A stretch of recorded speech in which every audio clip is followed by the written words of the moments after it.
The ice chains. The Valetheran survey ship Skyrender had been magnificent once. Its crystalline hull gleamed like captured starlight, and its gravitational engines could bend space itself to carry the massive vessel between worlds. Now it lay broken and dying on the frozen wasteland of this primitive planet, its hull cracked open like an eggshell, spilling alien technology across the endless white expanse. Commander Zyxthra pressed her scaled palm against the viewport, watching the blizzard rage outside. Her people called themselves the Valetheran, though other species in the galaxy knew them by a different name, dragons. Not the mythical beasts of primitive worlds, but something far more real and terrifying. Standing nearly 12 feet tall on powerful hind legs, with wings that could span 40 feet when fully extended, the Valetheran were apex predators from a world where only the strongest survived. Their scales shifted color with mood and temperature, and right now, Zyxthra's deep blue hide had taken on the pale, sickly gray of despair. Ice crystals had formed along the edges of her massive wings, folded tight against her body for warmth. Her breath misted in the frigid air of the damaged ship, where the heating systems had failed 3 weeks ago.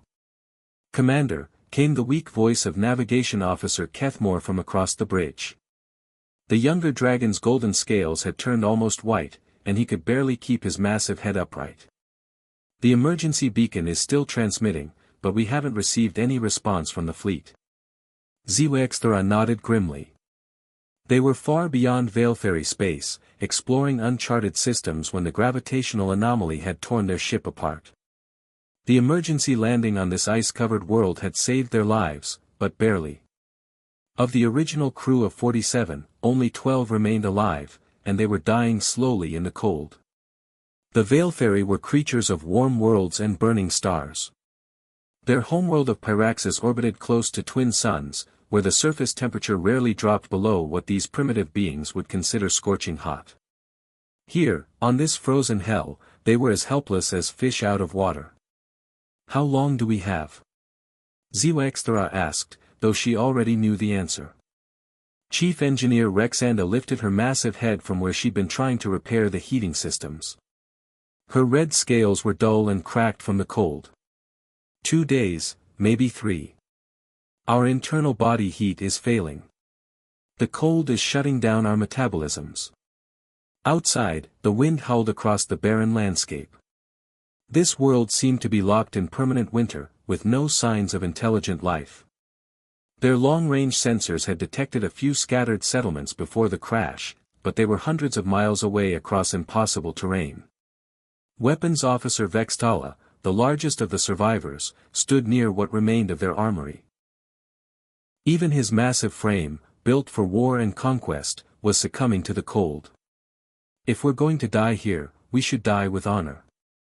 Let me take a squad and try to reach one of those settlements.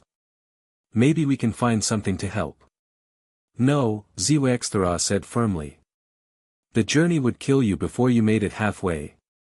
We conserve our strength and wait for rescue." But they all knew rescue wasn't coming. The Valetheran Empire was vast, but this system was beyond their borders, in unexplored space. The emergency beacon might transmit for years before anyone found them, if anyone ever did.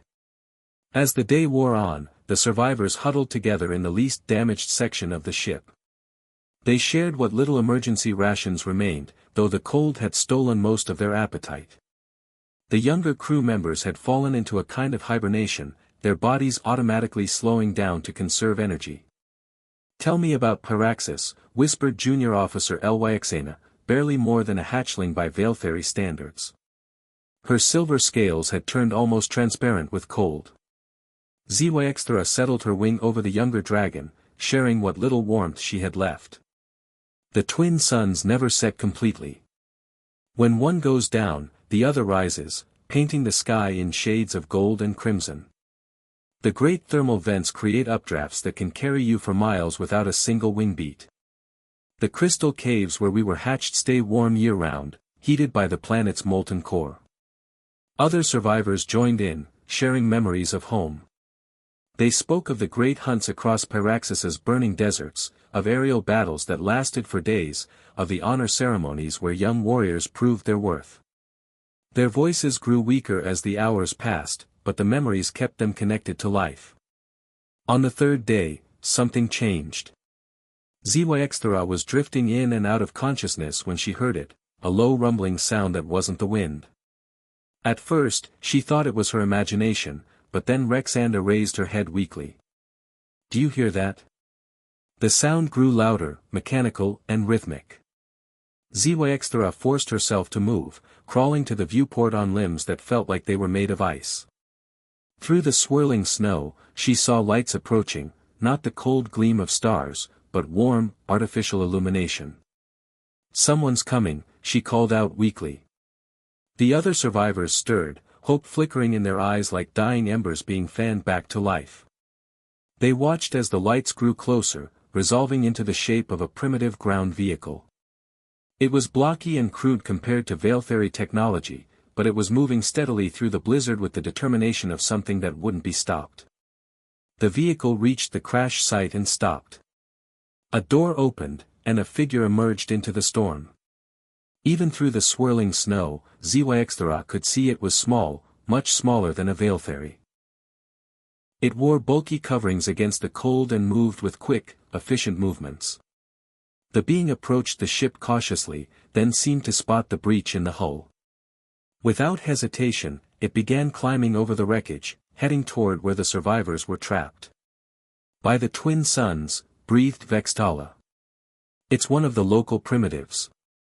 The being reached the opening and peered inside. Zyxthera found herself looking into a pale face framed by strange fur-like covering on its head. The creature's eyes widened when it saw them, but remarkably, it didn't flee. Instead, it began speaking in a rapid, melodious language they didn't understand. "Commander," Rexanda said urgently. "The universal translator is still functioning. Give me a moment."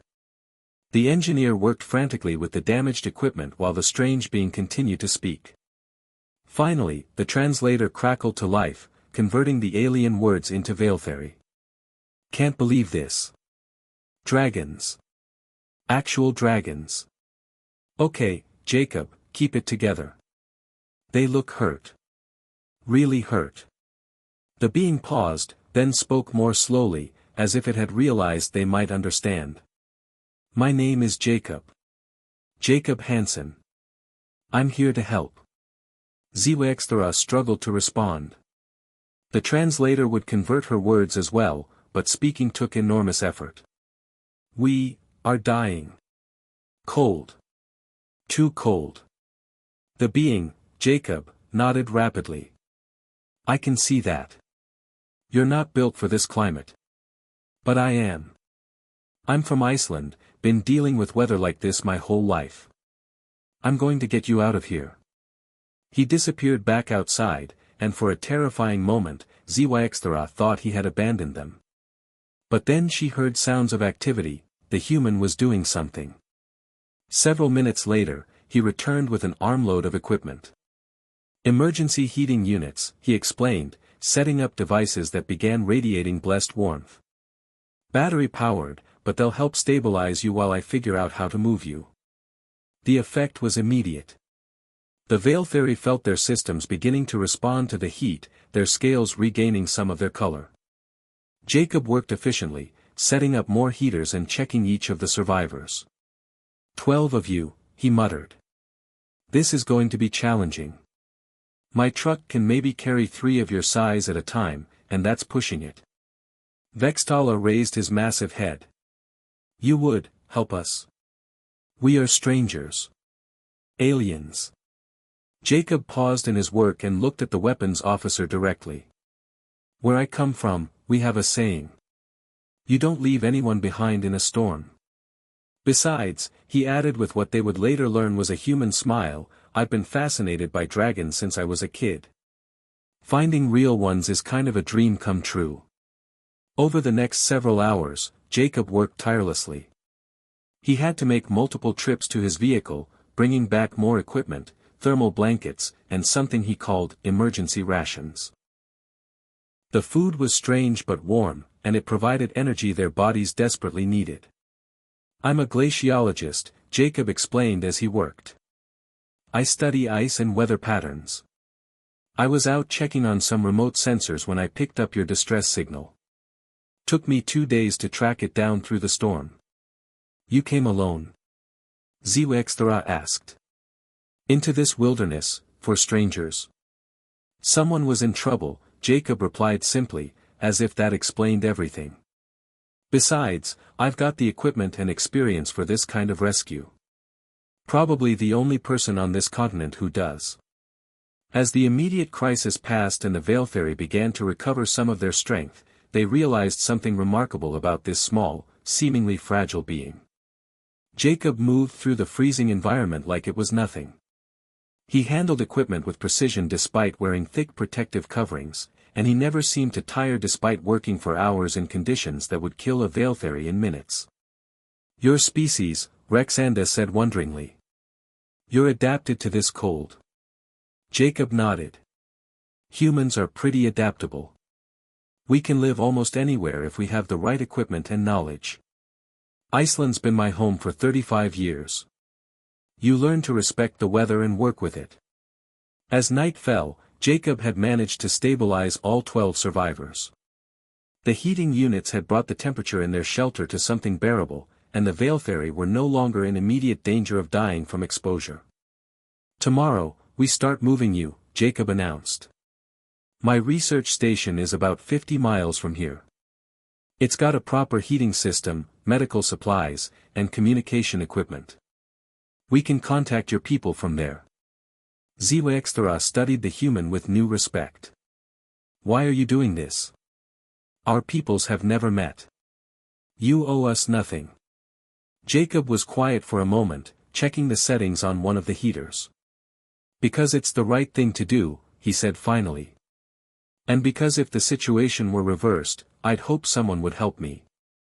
That night, as the Veilfairy slept for the first time in days without fear of freezing to death, they began to understand that they had encountered something remarkable. Not just an alien species, but one with qualities their own warrior culture rarely valued, selfless compassion and an unshakable determination to help those in need.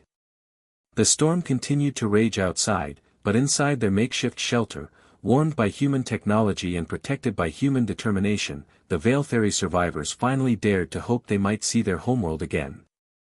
And in the morning, they would begin to learn just how far one human was willing to go to save 12 stranded dragons from a frozen hell. Dawn brought no real light to the frozen wasteland, just a slightly lighter shade of gray filtering through the endless storm. Jacob was already awake, checking his equipment and planning the day's evacuation.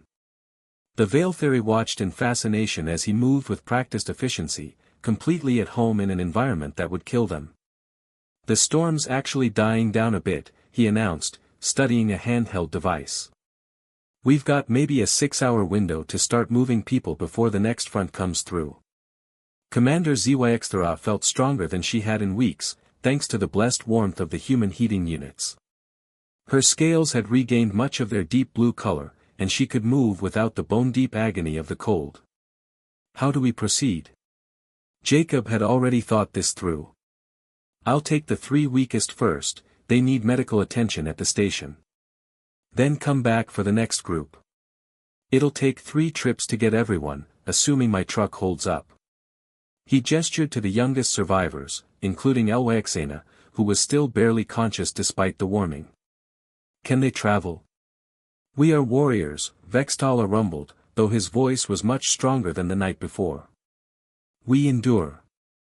This isn't about being tough, Jacob said firmly. This is about survival. If someone's too weak to travel safely, we wait until they're stronger or find another way. It was a perspective that surprised the Veilfairy. In their culture, showing weakness was shameful. Warriors pushed through pain and hardship without complaint.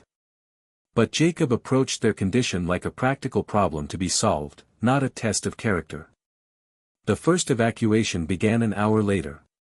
Jacob had modified his vehicle, removing seats and padding the cargo area with thermal blankets. The truck was a robust machine designed for polar research, with massive tires and a powerful engine that could push through almost any terrain. This is going to be uncomfortable, Jacob warned as he helped the 3 weakest Veilfairy into the truck bed. But the heater's on full blast, and it's only a 4-hour drive if the weather holds. Xyxthra watched the human secure safety lines around her crew members with the same care he'd shown all night. His movements were gentle but confident, and he double-checked everything before closing the vehicle's protective covering. "I'll be back before dark," he promised the remaining survivors. "There's enough power in the heating units to keep you warm until then." As the truck disappeared into the swirling snow, the dragons settled in to wait. For the first time since the crash, they weren't focused on immediate survival. Instead, they found themselves discussing the remarkable being who had appeared out of nowhere to save them. "He's so small," mused Navigation Officer Kethmore. "How does such a fragile creature survive in this hell?" "Tools," Rexanda said thoughtfully. "And knowledge." "Did you see how he understood exactly what we needed without being told? He read our condition like a tactical display." Chief Science Officer Dexeris, who had been quiet since the rescue began, finally spoke up. "I've been analyzing his equipment. The technology is primitive by our standards, but it's perfectly adapted for these conditions. Everything is robust, reliable, and designed with redundancies. Like their creator," Xyxthra observed. As promised, Jacob returned before the next storm front hit. The trip had gone well. The 3 evacuated Veiltheri were safely warming up at the research station, and the human had brought back additional supplies. "Medical scanners," he explained, setting up devices around the crash site. "I'm not a doctor, but these will help me monitor your vital signs during transport. Can't have anyone going into shock from the cold." The second evacuation went even more smoothly. Jacob had learned from the first trip, adjusting his equipment and route for maximum safety. When he returned for the final group, which included Xyxthra and Vextala, night had fallen and the storm was picking up again. "This is going to be rough," Jacob admitted, checking his weather instruments. "But the station's only a few hours away, and this truck's been through worse." The journey through the blizzard was harrowing. Even inside the heated vehicle, the Veiltheri could hear the wind screaming outside and feel the truck struggling against the storm. But Jacob drove with steady confidence, never hesitating or showing doubt. "Tell me about your world," Xyxthra said, trying to distract herself from the terrifying journey. "This Iceland." "It's beautiful," Jacob replied, his attention never wavering from the treacherous road. "Harsh, but beautiful. Glaciers, hot springs, volcanoes. The aurora borealis, northern lights, dance across the sky in winter. It's a land of ice and fire." "Like you," Vextala rumbled. "Cold determination and burning compassion." Jacob was quiet for a moment. "We have a word in Icelandic, Rotsigja. It means persistence, endurance in the face of hardship. It's what you need to live here."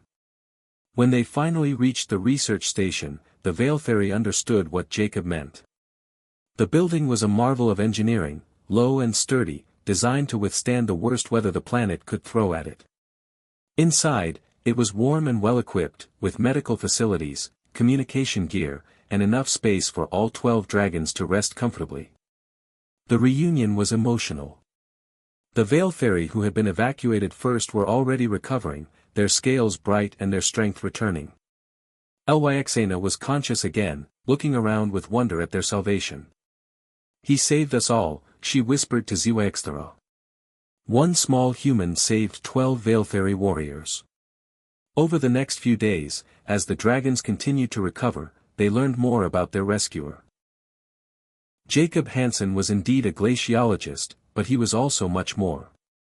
He was a mountaineer who had climbed some of the most dangerous peaks on Earth. A wilderness guide who had led expeditions to both poles.